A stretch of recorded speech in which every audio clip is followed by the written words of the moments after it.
My washing machine stinks. Uh, I hear you.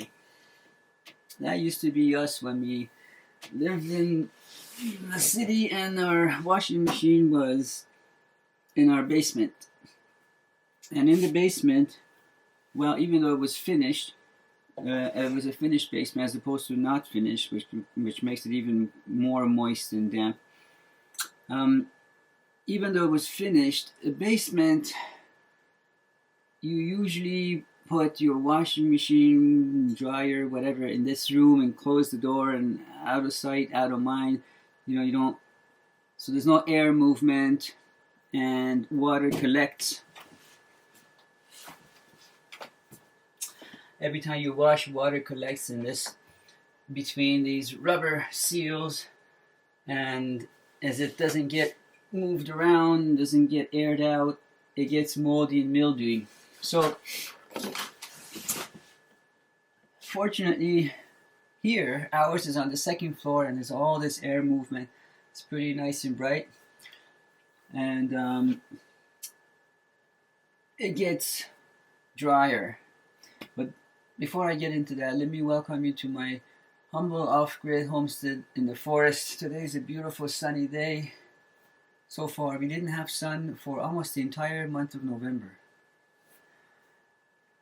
And if you live off the grid and you're dependent on the sun, you know what I'm talking about. But getting back to what you can do to get rid of that stink, like a moldy, mildewy smell.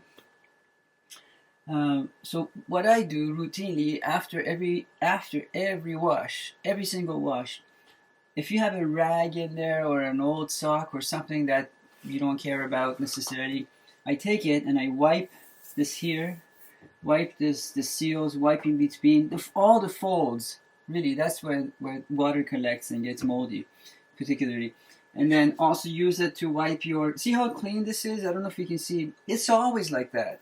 It's always like that. I didn't do this for your benefit today. Not a OCD thing or Martha Stewart or whatever. This is always clean. Not just on that side. I do the same thing on, because you don't think that dust collects there, but dust collects there too. Every surface that the dust can land on. So like here where your handle is, the button. So a natural clean solution of vinegar and water. So it could be 1-to-1. So if you're doing 1 cup of water, then 1 cup of vinegar mixed in a spray bottle you can get from a dollar store if you want, or maybe previously you bought something, you kept the bottle. That's even better. Then you're not wasting. So spray that in the folds all around. Doesn't matter.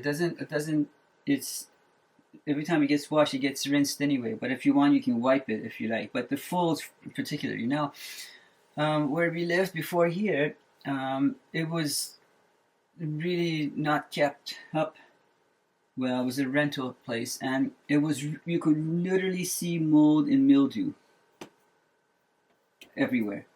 So what you need for that, and I don't really recommend it, more vinegar, or instead of vinegar,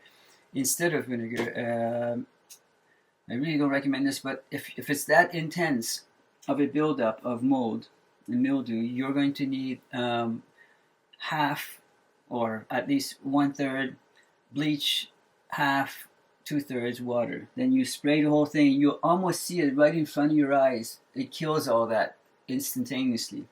It's good to wipe it afterwards, because these rubber seals and folds are not made for that kind of. I mean, I know a lot of people put bleach in their washing machine. Not a good idea.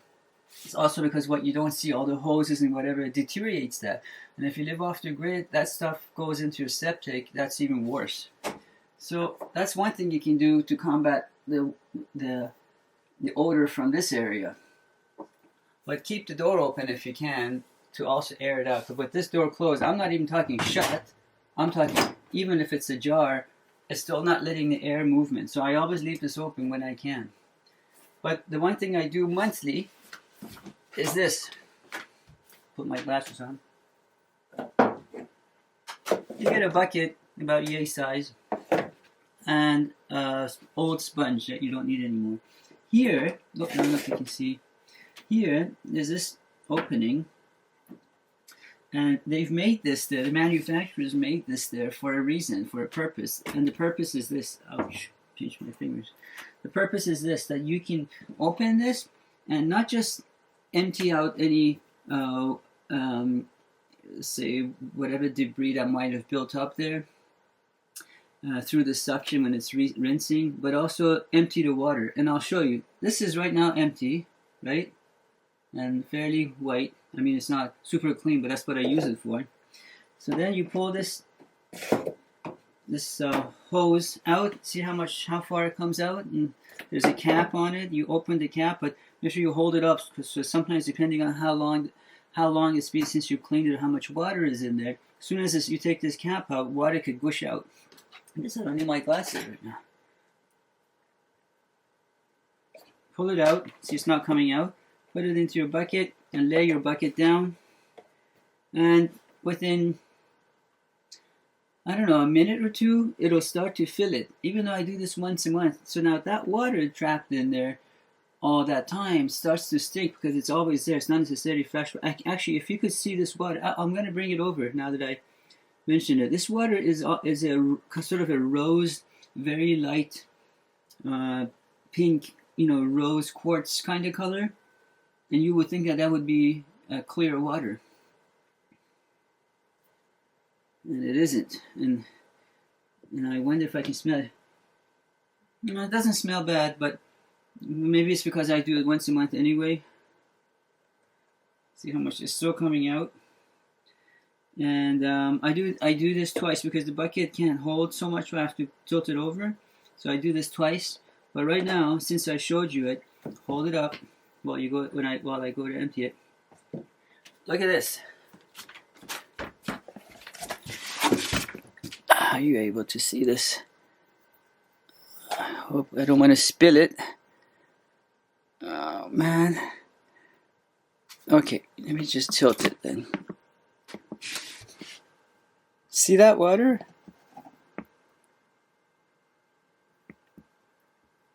Yeah. Sort of a pink color. What's that about?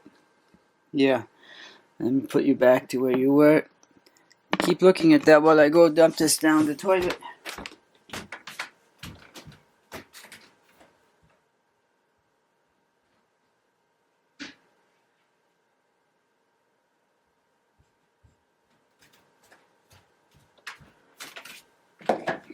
Let some more water out. Ooh, did you see that coming out?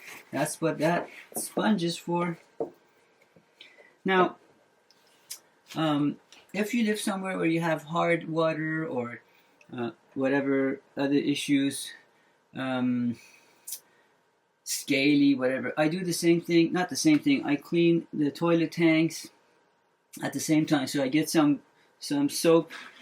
So I get sort of a dishwashing soap, and I drop a few drops of water in there in the toilet tank, and I use a very soft brush to brush around it, especially where the flushing mechanism is. But more came out this time than last time, just as pink, sort of like a pink, or between the pink and purple. Gorgeous. I'll be back.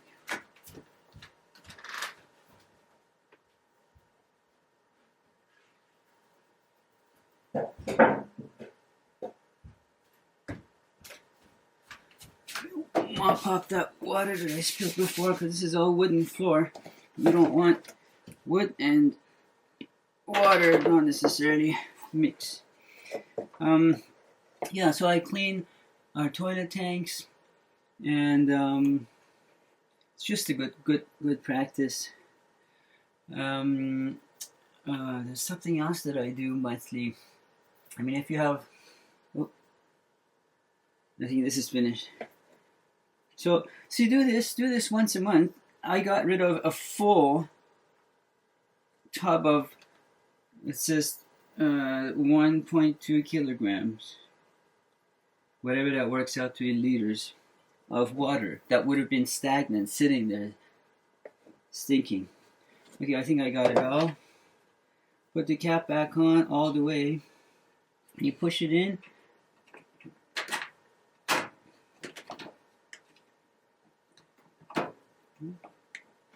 Clamp it. Shut the door. Bob's your uncle.